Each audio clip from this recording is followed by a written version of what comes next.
lot of these brands are copy and paste. People are making these brands left and right. Everybody's just copying off of each other. Like, it's not hard to stand out. That's when you're gonna take off. TikTok's about to get banned, so Instagram brands are gonna jump to a whole nother level. It makes it night and day between the people who don't know how to market and the people who know what they're doing. If you're a winner, you're gonna keep winning and keep winning and keep winning. What separates you? And if you can't think of nothing that separates you, it's okay, bro. Like, McDonald's needs more workers, like UPS, all that. They need workers, gang. Like, this stuff is not for everybody. That's okay. Not everybody supposed to do it. Once you take off with your brand, do not look back. It's Showtime! What's going on, YouTube? It's your boy Showtime Marv, and welcome back to another video. Yeah! If you don't know who I am, I'm a 5-figure clothing brand owner. I've made over $40,000 with my clothing brand, and on this channel, I break down everything related to my brand, including the behind the scenes. I show y'all drop days. I show y'all how I plan my drops, and I also just talk about clothing brands in general. And today, it's gonna be a little bit of a different type of video, y'all. It's gonna be a different type of video. I want to talk about like the rise of Instagram brands, the rise of IG brands, and how you can hopefully capitalize off of this trend. Well, is it really a trend? We're gonna get into that on this video. So sit back, relax, grab your notes if you need it, and let's get straight into it. IG brands. What is an IG brand? Straight off rip, it's basically what it sounds like. IG brands are basically the brands that you see on Instagram as you scrolling, and they're just promoting their pieces, you know? Now, what is the difference between an IG brand and a brand like Nike or Zara or whatever? The thing about IG brands are they have a more personable feel. Like, when you're scrolling and you find a brand on IG that has 8K followers, it kind of feels like exclusive in a way. And it's not exclusive to the same reason that like brands like Gucci are exclusive. It's more exclusive because it's like, if you cop from that brand, you know probably nobody else you know is gonna be wearing it. And I feel like that's part of why IG brands are so big now. People really with fashion want to stand out, because with the rise of all these trends, we see a lot of people wearing the same type of fits. So if you're really trying to get fly and all that, some people try to just basically stand out with their fits. They try to get brands that they know their friends not gonna have on, they know other people not gonna have on. But the other side to that is the fact that IG brands, a lot of these brands are copy and paste. A lot of these brands are really just like younger individuals, high school, college. They make the brands and they think it's quick money. So that's why there's so many of these brands, because people think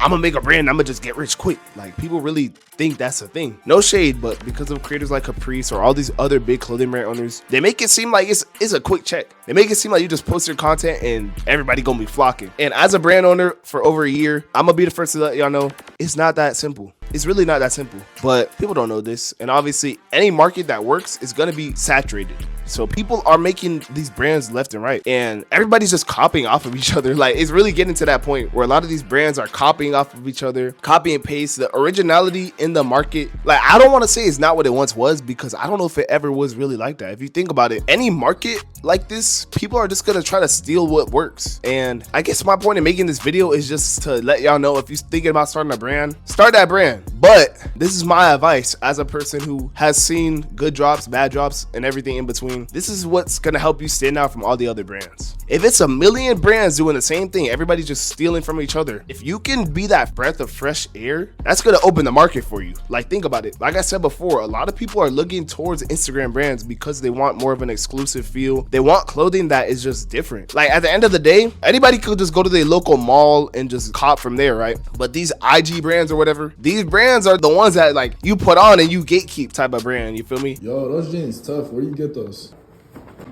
Gatekeepers. That other people would see and be like, yo, I never seen anything like that. So for all the people thinking about starting brands, if you can be that brand that people look towards, like, dang, like, they're just different. They're just different. That's gonna make you more attractive. That's gonna make you build an audience. And also just having meaning with your brand. Like, a lot of brands just like don't really have meaning. They just ride trends. And even if you have a good drop, this is not sustainable. This is not a way that you want to build a brand. Clothing brands are not a get rich quick scheme.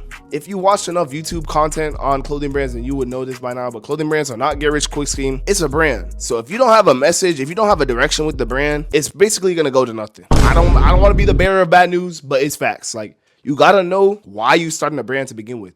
If it's just for the money, bro, I don't know if you should start a brand just for the money, because you're gonna lose bread before you make bread. And that's just me coming to you and just being authentic. So I feel like if you start a brand in 2025 and you're really serious about it, like, you really actually want to create tough pieces, you really want to create stuff that people really haven't seen before, then it's low-key too easy for you at this point, because everybody else just looks the same. And another side to that argument could be like, yo, everything's been done. There is some truth to that. It's hard to be completely like unique, because so much stuff has been done up to this point, but you can of course be creative. Like if you don't know, there's something called the Virgil 3% rule, which is basically where you change like 3% of something that's already been proven to work. But I don't know, clothing brand owners be running with it, bro. It's not even a 3% rule at this point. It's basically the copy and paste rule. You know what I'm saying? That's tough. So I don't know. I would be careful when it comes to that. But like I said before, if you try to capitalize off of this whole trend of people looking towards Instagram as a like shopping platform or looking towards Instagram to find new brands, it's not hard to stand out, because if everybody is doing the same thing, if you can just be that one brand that is just like a breath of fresh air, if you can switch things up, that's when you're gonna take off. And I've seen this happen like plenty of times. Like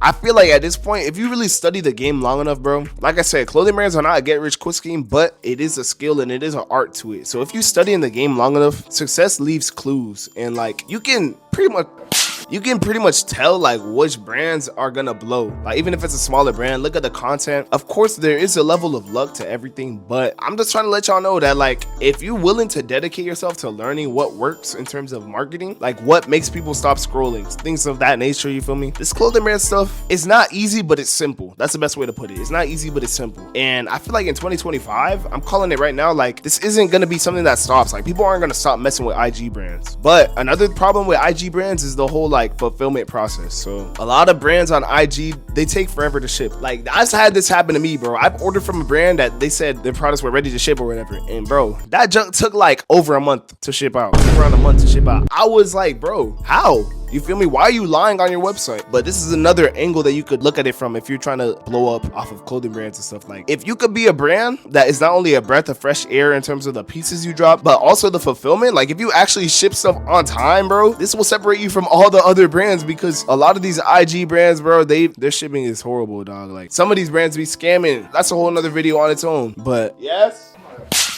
it's a lot of different angles to attack it from, and I feel like a lot of us are more creative than we even realize, but we just don't push ourselves to think outside the box. You feel me? Like, of course, this clothing brand stuff, it is a business. It is a business. You have to ultimately make profit, but it's also about thinking in ways that other people haven't thought before, about pushing the boundaries. And all my brand owners, I just encourage you to just push the boundaries and just like be creative with your products, be creative with your marketing, be different, and actually ship stuff out on time. Like that shouldn't even, you feel me? Hey, this is another thing. TikTok's about to get banned, so Instagram brands are gonna jump to a whole nother level. I feel like, think about it. You know how many brands are on TikTok? The whole TikTok shop, TikTok live, all that, bro. People also look to TikTok as a platform to buy. So if so many people are leaving TikTok, bro, where do you think they're gonna go? They probably gonna shift over to Instagram. So that's why I'm saying, like, take advantage of that right now, because any field that there's gonna be an influx of customers, I would probably want to be in the right position. And don't rush it. Like, don't be thinking, oh, I gotta hurry up and make a brand if you haven't started nothing, because people gonna be able to tell. People gonna know. People are gonna know if you made your brand in 2 seconds and you just threw your logo on a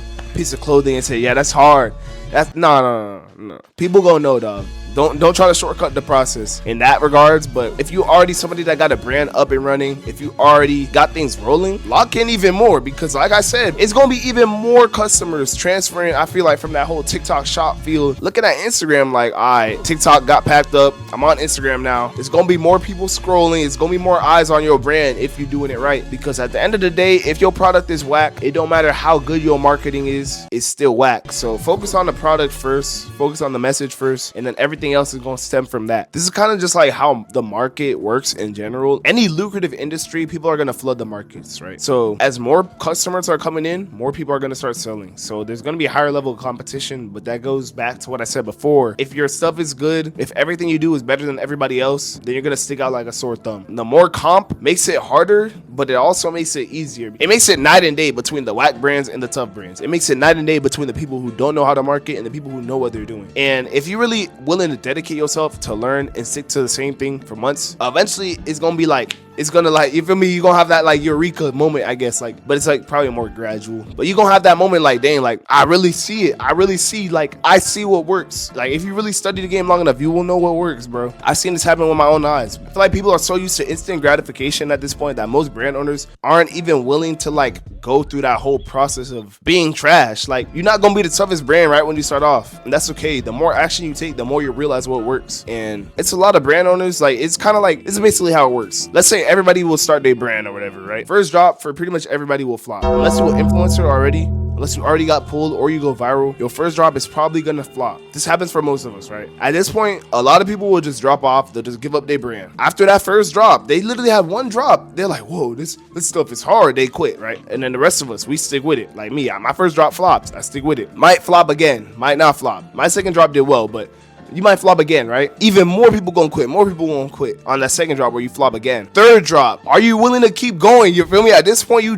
flop twice. Are you willing to keep going? And I feel like this is when you're gonna have a why. Like, why are you making your brand to begin with? Are you just doing it for a quick gain? Are you doing it for quick bread? Or do you actually enjoy the process? And even if you don't enjoy the process, if your why is strong enough, if you have a really big motivator on why you need your brand to take off, you're gonna stick with it until it works, I feel like. So like at that point, you just gonna keep doing it. Don't get it twisted. You shouldn't be flopping and doing the same thing over and over. That's not the point. Every time you have a bad drop, you learn from it. So it's like, okay, first drop, you might flop. My product was whack. Okay, we come back, tough product. You might flop because your marketing was whack. Okay, come back, tough product, tough marketing. Boom, you go crazy and you don't look back. You don't look back. Once you take off with your brand, do not look back. That's another thing. A lot of us, we can get complacent. I had this happen to me too. Like, I had months where I did a lot of sales and I just got kind of complacent. Didn't really do too much new stuff with marketing and all that. And I saw I got stagnant, started to plateau, started to go down even. Don't let this happen. Don't get complacent, because job's not finished. Job finished? I don't think so. Shout out Kobe. I always like to put that, but job not finished. Winners never get tired of winning. That's facts. Winners don't get tired of winning, bro. Why would you win? Why would you have a good job and then be like, oh, that was good, I'm done? If you a winner, you gonna keep winning and keep winning and keep winning. Winners don't get tired of winning. So like that's a good ideology to stick by, you feel me, in this clothing brand game. Just keep going. Once you see what works, don't look back and just build on it, because time can be in your favor or it can be against you. If over time you're learning and you're just getting better and better and better and better, by the time you a couple years into this, you've built up so much knowledge and experience. The people who are starting at that point, they so far behind you, they could probably never catch up, type of thing. That's where you want to get to in this game. You want to keep going to the point where new people are coming in could never catch up, because you already built that separation in between you in terms of knowledge, in terms of experience. But you will never get that if you inconsistent. You'll never get that if you have a drop flop and then you stop for your brand for 2 months, then you come back, pick it up, and you stop for 3 months. Like, no. Be consistent. At the end of the day, what they say, like, slow motion better than no motion. If you slowly building something, you gonna see you just get better and better. As soon as you put something down, it's a lot harder to put something down and to pick it up again than to just keep holding it. You feel me? Think of like you holding like a weight and you gotta walk like a super far distance. Every time you put it down, it's a lot harder to pick it back up. So don't put it down. Just keep going. Just keep going. Build that separation between you and all the newcomers, because this whole like trend, I guess, of Instagram brands is not gonna stop anytime soon. Like I said, any lucrative market, more people are gonna enter the marketplace. More people are gonna start selling. So you just want to just keep building things in your favor. Keep using things to your advantage. I feel like life and everything is just about how you look at it. Like, you could always look at it like, dang, this stuff is so hard. It's always a million people joining the marketplace. There's always new brands. Like, it's impossible. But you could also look at it like, I started before some of these other people, so I have advantages. Or like, I have a creative perspective on everything. Nobody can see the marketplace. Nobody can see clothing brands the way that I see it. Nobody can see pieces the way that I see it. My advantage is my creativity. Stuff like that. Like, what separates you? And if you can't think of nothing that separates you, then you probably just shouldn't even start a brand gang. Like, somebody had to tell you, if everything is against you, bro, and you really don't have that mindset, it's okay, bro. Like, McDonald's needs more workers, like UPS, all that. They need workers, gang. Like, you don't gotta own a clothing brand. This stuff is not for everybody. And I don't know why people just think it's like an automatic win. Like, it's not for everybody. That's okay. Not everybody supposed to do it. Nobody forced you to do it, you feel me? Like, if it was easy, then everybody would succeed at it. And it's not, and that's okay. It's not easy, but it is simple. And a lot of y'all overcomplicate it. So yeah, hopefully y'all learned something about clothing brands in this video. If you enjoyed this video or you learned anything, man, hit that subscribe button. You know we being consistent in 2025. I love you. Jesus loves you more. And I'm out. God bless y'all. It's showtime.